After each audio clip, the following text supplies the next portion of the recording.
Sasa tuelekea hadi gatuzi la Pokot Magharibi. Ni afueni kwa wakazi wa maeneo ya mbali mashinani katika kaunti hii baada ya kupokea dawa baada ya kuumia kwa muda mrefu. Haya yanajiri baada ya baadhi ya zahanati na vituo vya afya kupokea dawa kwa mara ya kwanza, huku serikali ya kaunti ya Pokot Magharibi ikionya wauguzi kuhusiana na wizi wa dawa. Mwanahabari wetu Oscar Kakai wa Masega anatuarifu zaidi.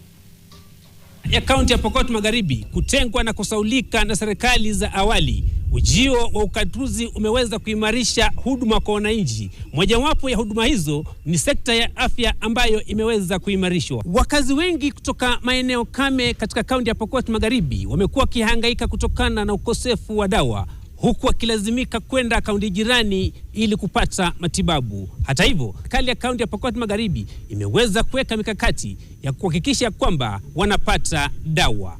Mbeleni wa raia ama wa mama na watoto tulikuwa tunakosa dawa kwa dispensaries, lakini saa hii tunaamini hatutahangaika tena kwa sababu tumeona dawa kwa macho, na tunaomba ifike isipotelea hapa. Haya yanajiri baada ya serikali ya kaunti hii kuweza kuzindua dawa zenye takriban ya shilingi milioni 75 ambazo zitaweza kusambazwa kwenye maeneo ya mashinani ya mbali kwenye kaunti hii. Itasaidia sisi kwa sababu hatutakuja hata chemistry sasa, kwa sababu tuko na dawa kwa hospitali. Nikikonjeka kwa especially mimi niko poda hapa karibu Murkochit.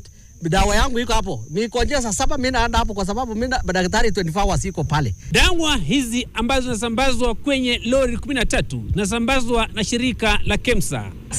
Gavana wa kaunti ya Pokot Magharibi Simon Kachapin, ambaye alizindua dawa hizi katika mji wa Kapenguria, onya kuhusu wizi wa dawa hizo, akisema kuwa yule ambaye atapatikana atachukuliwa hatua za kisheria. Tunajua tumekuwa na shida mambo ya procurement na kadhalika, lakini kazi imeendelea vizuri. Hatua ya usambazi dawa kwenye vituo vya afya kwenye kaunti hii inalenga kuimarisha afya katika maeneo ya mashinani. Nikiripotia NTV mashinani kutoka mji wa Kapenguria, jina langu ni Oscar Kakai wa Masega.